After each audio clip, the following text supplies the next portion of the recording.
Hi, I'm Bob, And I'm Sherry. and this is Mostly Politics with Bob and Sherry. Today we're interviewing independent political consultant Stephen Kochanowski, and mainly we're going to talk about the election result from last night.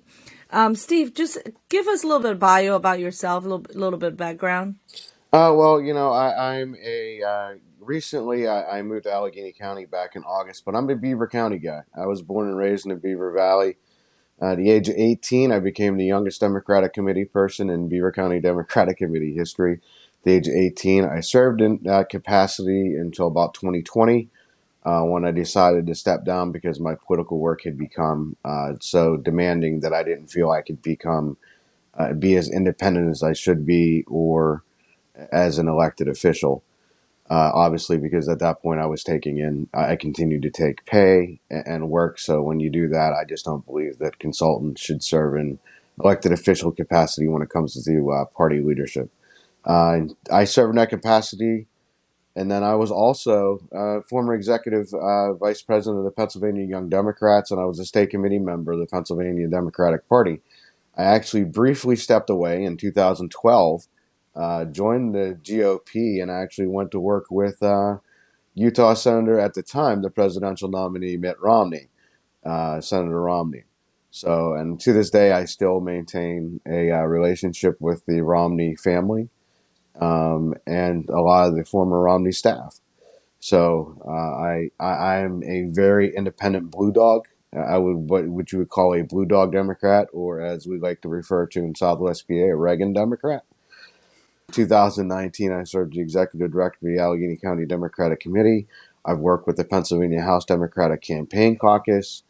Um, I recently was the political director for Inside Baseball and Red Hype, where I worked for judicial elections. In the primary, I worked with all Democrats, and in the fall, I actually went and worked with a good friend of Sherry's, Attorney Joseph Patrick Murphy, who's become a very good friend and still is a very, very good friend and a great person. I'm a bit of a political throwback. I believe in bipartisanship. I believe in being a bit of a maverick myself. So sometimes that gets me some negativity, but I believe that it's more important that we elect people that do things for people, and we elect people that do what's best. And I believe that's what's wrong right now with politics in general and in our country, is the divisions have become so extreme on both sides that they've ripped the seam of our core of the nation right in half. What are your feelings on the primary results from last night? Looking at things, it was a pretty short primary on our side.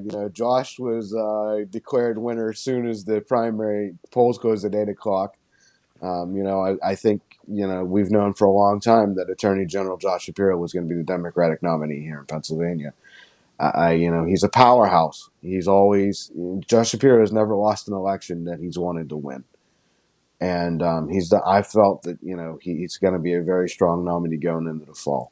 As far as the Senate race, I was a Connor guy. I felt that Connor was my congressman. No matter when I was in Beaver or whether I was here in Allegheny, I still lived in Connor's district.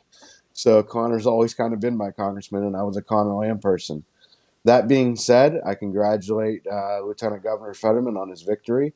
That was also a short night. John had been running for that seat for 6 years. Um, he was an incumbent lieutenant governor. He traveled all 67 counties for the past 4 years as a lieutenant governor, for the past six as a candidate. And, I look forward to seeing how this race shapes up in the fall. Were you surprised by how quickly and decisively Fetterman won that? Yes, I was. But I think a lot of, as you know, over 50% of Democrat voters now vote by mail in primaries. And so the traditional block that's normally there in these primaries, I feel the traditional in-person voting for the Democratic side has really been tough. We seen a race last year where the candidate blew out the candidate in the in-person voting on the Democratic primary and still lost because of the amount of mail-in votes that came in prior to that in the Democratic primary. So we're seeing those things. Are you comfortable with the security of the mail in votes? I am actually comfortable with in a county like Allegheny. Yes, I am comfortable with it. I've actually, being a former executive director, I had the opportunity to actually, when I was there, actually oversee the election warehouse, go down before, look at the machines while they were stay there all day while they were testing all the machines and everything like that. And I tell you what, if you could hack into those systems, God bless you, because the way the systems are set up, you can't even. It's on a secure network, so you can't even go in that day and mess with memory sticks or anything like that. There is an issue right now.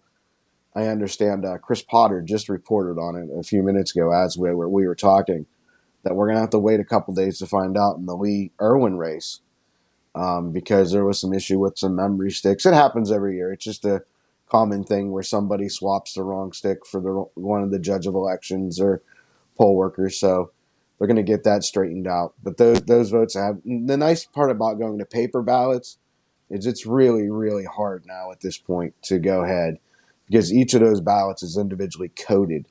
And each of those ballots has their own unique barcode, own unique USB or reader. So it's almost impossible. So if I went ahead and submitted two ballots, my one would automatically spoil out because they would automatically know that code was unique to that ballot to that person. And that applies to the mail-in ballots, the Yeah, paper that we use. Okay. yeah, same to both actually. So Oh, okay. even though every ballot that's cast is unique, they have a unique code on the bottom of them, so if it's a bad ballot. Because then you check across with you can check with your registrar and see, with your books and stuff like that. You cross check that with the books, and each individual voter has an individual code too, so you can match those codes to all the ballots. Okay. So yesterday, on the congressional side, running on Connor Lamsey, the primary in the Democrat side was between Sean Malloy, who is a long-term, I would say, activist and volunteer on the Democrat side, and there's another gentleman called Chris DeLucio, who's fairly new to the Allegheny County political scene, as far as with a little bit of knowledge that I have. And the Democratic Party, and I grabbed this slate card yesterday from Reserve Township, and they have the Democratic Party endorsed candidates on Yes. here. So, can you tell us a little bit about, like, why is Sean Malloy not being endorsed and DeLucio being endorsed? Well, so in the spring primaries, everybody gets on the ballot. And after you get on the ballot, the local party, Allegheny County Democratic Committee, has a nomination convention endorsement vote. They typically do this about right before the petitions are submitted. 2 weeks between the time signatures are submitted and time for withdrawal. It's typically what they do. That process is a long process. Every committee person that is elected is allowed to vote in that election. If you are a registered committee person, you go down. It's broken down by your congressional district, by your state house district, and this applies in the county elections also. So those committee members got together. The candidates had to go out and campaign amongst the committees. So all these members went down to the IBW hall on the south side. They rented out that hall, and they all went in and voted that day for who they wanted to pick. Those committee members will go from their individual committees, and they'll go to their folks and say, "Okay, who do you like?" And they'll typically vote for who their community they represent want to be the nominee. That being said, this Democratic committee now, in its current form, though it is full, there's a lot of committee folks on there literally on there for nothing more than, hey, my cousin is a school board member in my township, my brother is a supervisor, and they're doing it nothing more than to keep control of for that elected official or that particular person. And I think you're going to see a drastic change within the Democratic committee within by this summer because all these committee elections just happened yesterday. And I haven't had a chance to go through all, but from what I'm seeing on the local level, there are a lot of committee people that served for years that did not run. And there's a lot of new blood that won yesterday because they went out and campaigned very hard, knocked doors, talked to voters, and got elected. So, Steve, what you're saying is, after yesterday's election, you're expecting the local Democratic committee will go through a drastic change. Yes. And So, why do you think that? well, because there's going to be an election coming up in June, reorganization coming up next month or in early July. For the once these election results are certified, to which Eileen Kelly, the current chair, will have to run for re-election.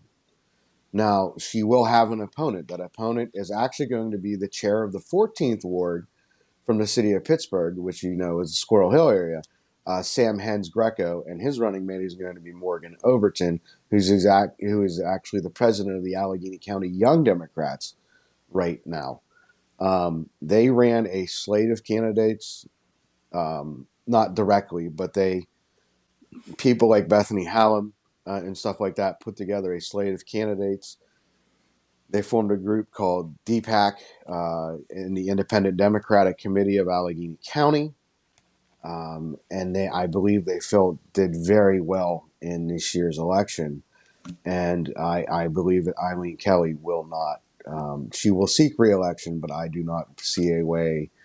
I think there's going to be drastic change, and Eileen Kelly will be out as chair of the Allegheny County Democratic Committee by the end of summer. So you're talking that the PAC is called DPAC, Yes. Independent Democrat of Allegheny County. Yes. And So the DPAC, there's two different PACs. There's Democratic Partners of Allegheny County, and then there's the Independent Democratic Committee. And then, of course, you have the other group up in Squirrel Hill. You have the 14th Ward Independent Democratic Club, which is the oldest Democratic club in the country, let alone in the Pittsburgh area. They are independent from the Democratic Committee itself. They're a group of independent Democrats. So that's what you're seeing now, too. You're seeing a lot of these the activists that have really done the work over the years are now saying they've done the work, they've got these people elected, and now they're just now they feel it's their time to take over leadership and do what they've done so well on a grassroots level and bring that to the county committee level, right? And being the executive director of the committee, I will tell you that it's a tough task to organize that many committee folks. It's a tough task to keep everybody happy. And the big thing is you have to have a chair that is independent of the courthouse, independent of elected officials. And I feel like that'll all come out when you see this in the spring primary, when the chair elections happen here, because now every individual committee is going to have to reorganize, elect their chairs, elect their vice chairs, elect their secretary treasurers, and then all of those folks will then go and vote for the new chair of the Democratic Party in Allegheny County. so would you think that after this reorganization, a lot of the blue dog Democrat will be voted out, and a lot of these independent Democrat will be voted in? Yes, I feel that there's going to be a shift politically from definitely Allegheny County has shifted, particularly in the city. It has shifted to more of a more of a progressive end. And we're not talking about democratic socialists. We're talking about progressives that care about the environment, that big issues that on a national level that we're seeing the shift. Now, I feel like right now part of the reason is I feel a huge influence last night was what happened with the leaked Supreme Court document. I feel that this was a very sleepy primary on the Democratic side, obviously because we didn't have a hotly contested primary for governor. We didn't have the Senate race was big, but we didn't have the amount of advertising you saw with Dave McCormick and Mehmet Oz, and, going on in that race. And obviously, we're seeing now that that race we may not know until next week who won that primary. I mean, there's some places that aren't even. And it's funny when you hear somebody like Dave McCormick, when the entire time everybody on that GOP side, a lot of them were rallying against the mail-in votes. And then you hear Dave McCormick talking about, I think I'm going to win this election on mail-in votes, the mail-in votes that are left out there, right? Like, it's ironic to me that you talk about how bad Act 77 is, and then you say, oh, yeah, because of Act 77, I'm going to win the Senate primary. So, I mean, and that's what we saw yesterday. And in-person voting, you can tell it's a shrivel. And that's what's going to happen, because if you look at what's happening, Dave McCormick's numbers are going to be better out here in Allegheny County. Mehmet Oz's numbers are going to be better out east. Those are probably going to cancel each other. So McCormick's probably going to have enough write-ins out here, out west, that he'll enough of those mail-in votes that I predict that McCormick will keep his slim margin of victory over Mehmet Oz when this is all said and done, and Dave McCormick will be the nominee for the U.S. Senate for this year for the Republican Party. Can you explain for me? You mentioned some terms, the sort of traditional blue dog Democrats, the shift towards progressives, but then you made allusion to Democrats socialists. Can you kind of describe the differences? So a blue dog Democrat is a conservative Democrat. They're typically now the definition of a blue dog has changed over the years. A blue dog in 1960 is different than a blue dog now. Even a blue dog. So Joe Manchin would be considered a blue dog Democrat. Somebody who's fiscally conservative, somebody who is a union Democrat, somebody who is traditionally, they are fiscally conservative. Sometimes they're also socially conservative. Now, the modern blue dog now is more socially liberal, fiscally conservative.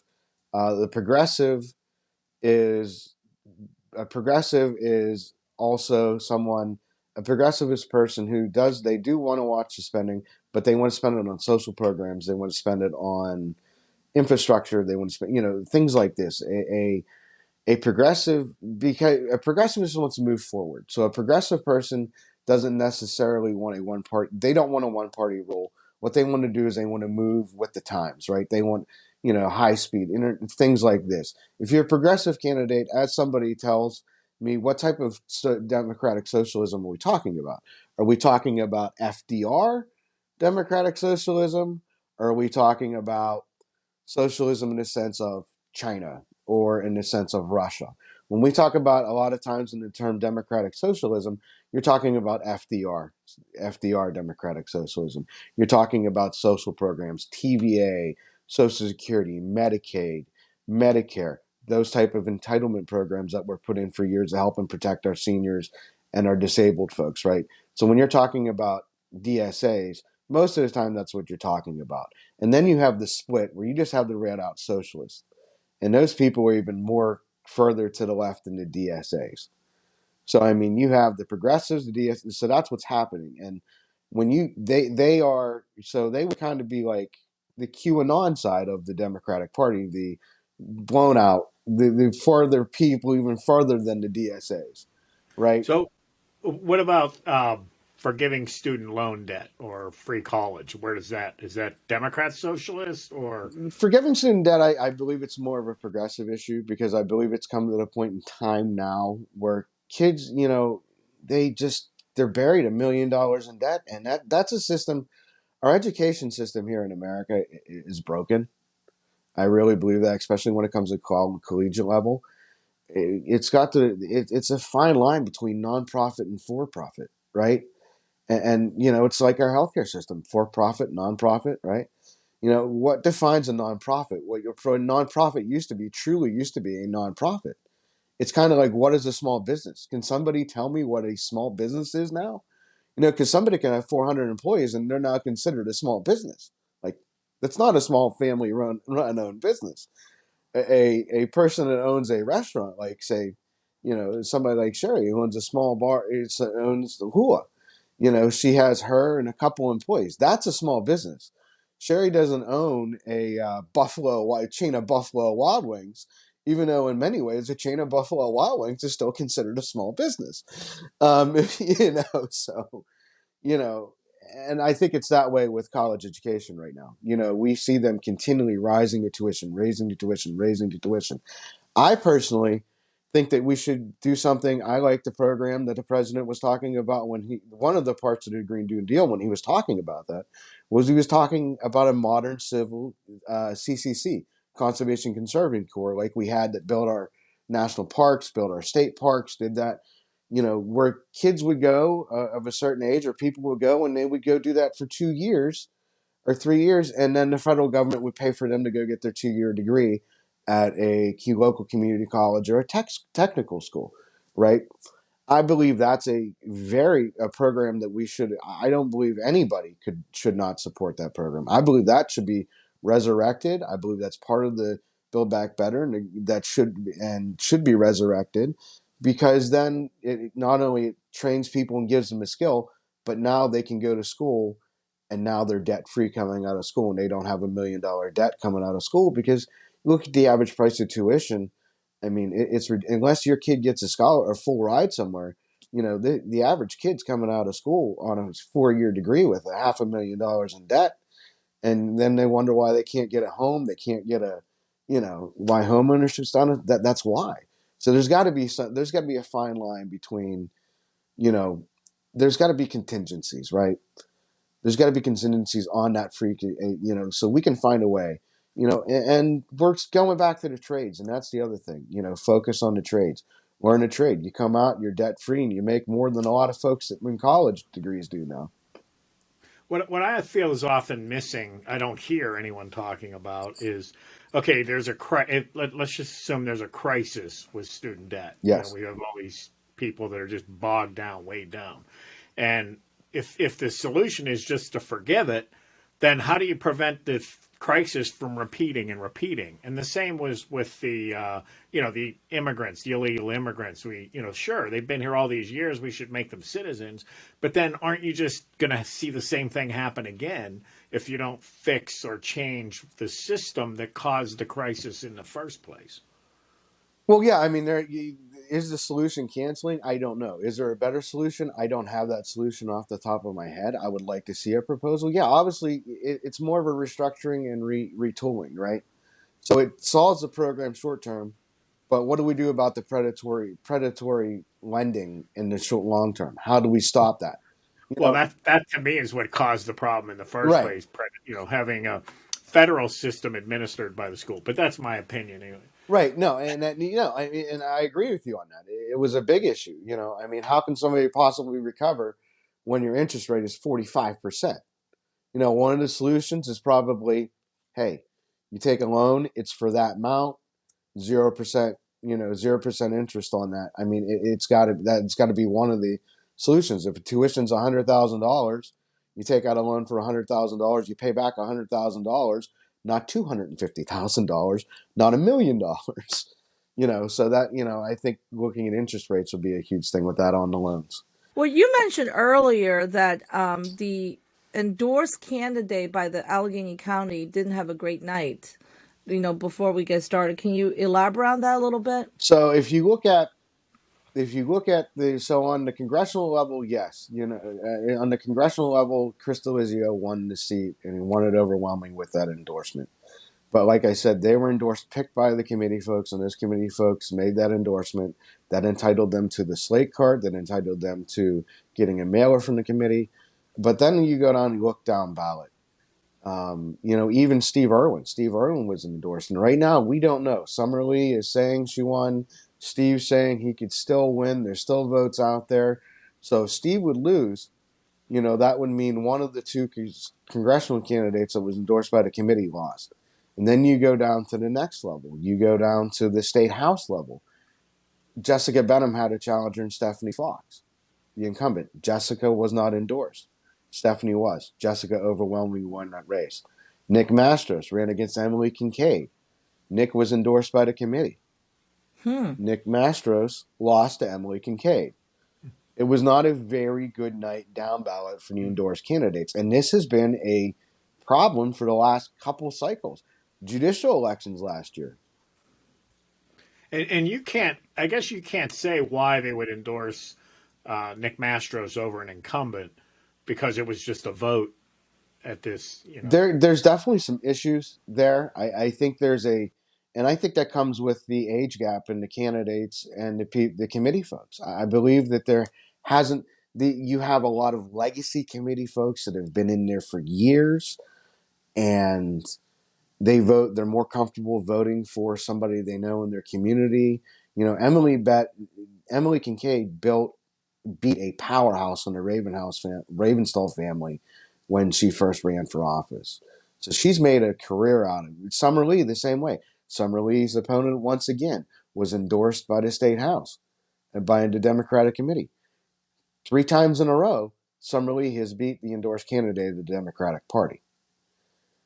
So the Democratic committee has issues. I believe that a lot of the committee folks don't.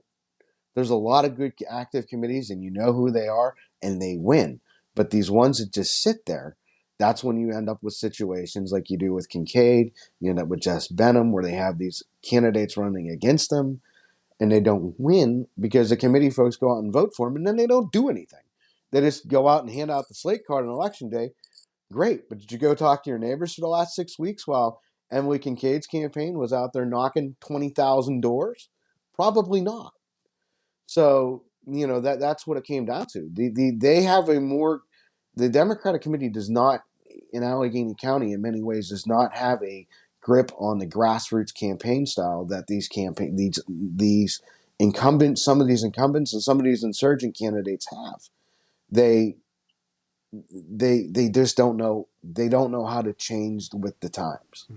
Well, one of the things I want to ask you, because you mentioned about mail-in votes has changed the dynamic of even the Democratic primary, and you often only hear that from complaint from the Republican side in the general election.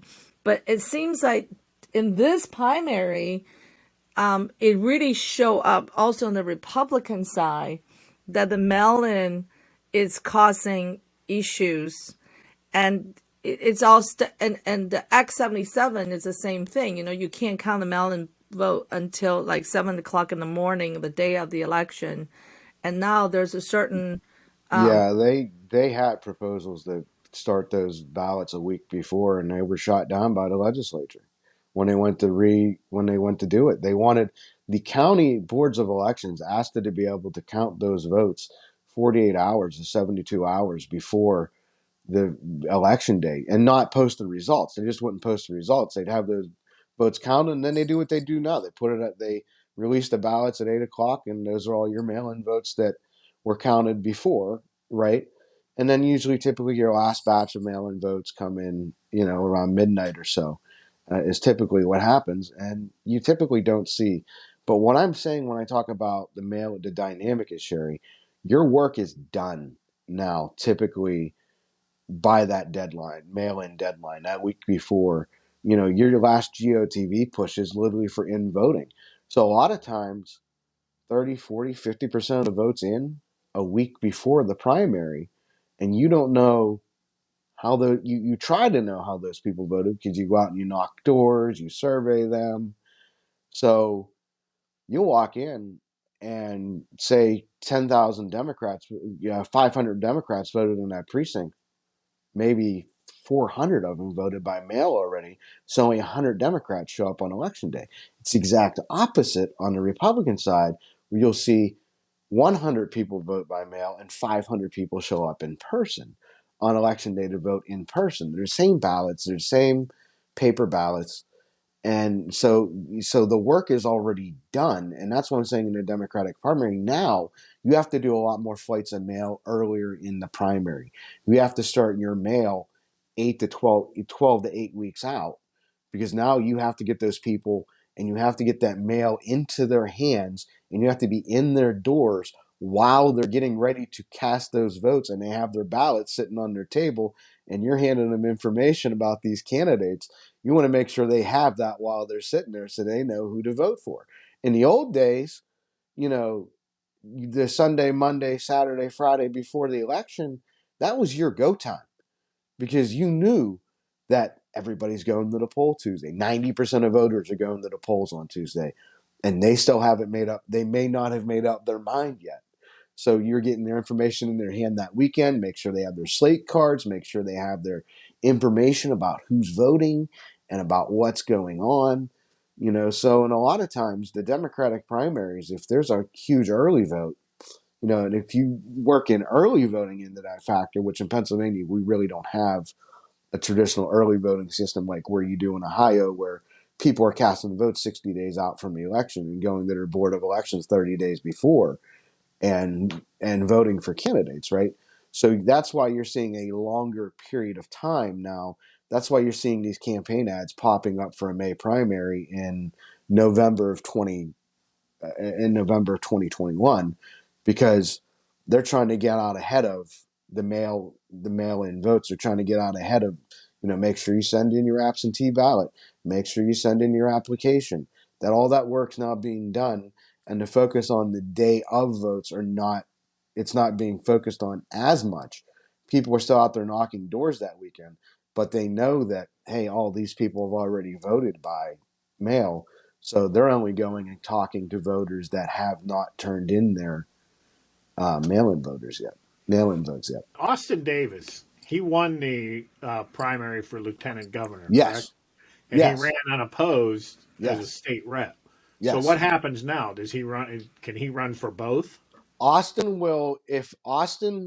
he is not under law. It's not like the federal law where if you're a congressman, you cannot run for president or you cannot run for senator at the same time. In the state of Austin can run. He can, and Summer can do the same thing. She can run for, if she wins a congressional nominee, she won her seat for state house. She can run for Congress and run for the state house seat at the same time. She can choose, because obviously we feel in that seat that whoever wins that primary is going to win that seat. I mean, the chances of a GOP person winning the chances of Mike Doyle, the Republican candidate in that seat, winning the seat is slim to none. And, it's a Democratic plus 30 district. I mean, it's just not, there's nothing there. So Summer may say, okay, I've won the nomination, and then Democratic Party, after they reorganize, if she decides, will then pick a nominee. And there'll be a special election for her seat. Same thing with Austin Davis. Austin Davis can run for both seats consecutively. If he wins lieutenant governor, then his seat will be vacated. It will be appointed to fill the vacancy temporarily, and then there'll be a special election for his seat during that primary of next year. There'll be a special election to fill that seat, and once again, the parties will pick their nominees for those seats. So, and that assumes he wins both seats. So if he were to Yes, win both seats, then he picks one, and then you have a special election right. for the. Obviously, he'll, if he wins both seats, he'll, he will vacate that seat once he becomes lieutenant governor, and then that seat will be filled by a special election to fill out the rest of his term. And the Democratic Party and Republican Party will pick their nominees to go into that special election. So the special election is not voted by the people; it's voted by the committee. Is that correct? The nominee is picked by the party. The special election is still determined by the voters. Each party Okay. gets to pick their candidate. The Okay. Gotcha. candidate themselves is picked by party leadership. Okay, so it would still be a Republican against a Democrat. It wouldn't be like the Democrats now own this, and they No, just have to. Okay, no, it was just Gotcha. like the seat with Ed Gainey or Jake right. Wheatley. We had a couple special elections. Martell Covington. Um, we had a seat to fill Arion Abney and Glenn Grayson to fill Representative Wheatley's seat here in Allegheny County. We've seen a lot of those in the past couple of years where, I worked one in Washington in 2018 when Judge Brandon Newman became elected. He's vacated his state house seat, and then the Democrats nominated somebody for that seat, and the Republicans nominated somebody for that seat. And then on primary election day, there was a special election plus the primary election. So both the Democratic and Republican nominee had to win their primaries, and they had to try to win the special election seat at the same time. So that becomes very hard. So a lot of times the parties try to clear that primary process if that happens to fall on that day. That's why they try to have their convention and for the special election in the primary, because they just try to clear it, and they say the Democratic Party, we're going to pick this person. This is who we pick for our nominee, and then typically the other person drops out of the nomination process, and then it's just a Democrat versus a Republican, not Democrat versus Democrat. Okay. I believe Martell Covington lost last night. Yeah, that was definitely, that was crazy. I know a lot of people did not see that coming, because Martell was a very strong candidate and he did so well, and he did win the nomination, in for the special election, and he won the special election, he won the nomination for the election, and once again, there's we're seeing a shift. We're seeing a shift, and I believe once again the weak Supreme Court documents played a huge factor in this. I think that it increased turnout amongst the folks on the more progressive voter, the more DSA voter. I believe they turned out more heavily, and we see that in primaries. The traditional Democrats in primaries have a issue of turning out the vote. They feel like, and I feel like because of they just don't. They'll go and vote in November, but a lot of times they won't vote in May. So we end up with the silent majority getting the nominee instead of the majority, because the majority is like, there's no way that person can ever win. How many times have we heard that since Donald John Trump was elected in 2016? That person's never going to win. Prime example, Pennsylvania governor candidate Doug Mastriano. Everybody's like, he's nuts, he can't win. Meanwhile, I'm driving up the western part of the state. I was working up in the congressional district in the 16th, in Mike Kelly's district. I was doing some work up there with a Democratic candidate. Everywhere you turn, there's a 4x8 Doug Mastriano sign. Every corner you turn on, there's a Doug Mastriano sign. The people wanted Doug Mastriano. So what's next for you? It's hard to say. I'm probably going to take a couple weeks off and recoup and recover, and we'll see where I'm at in the fall.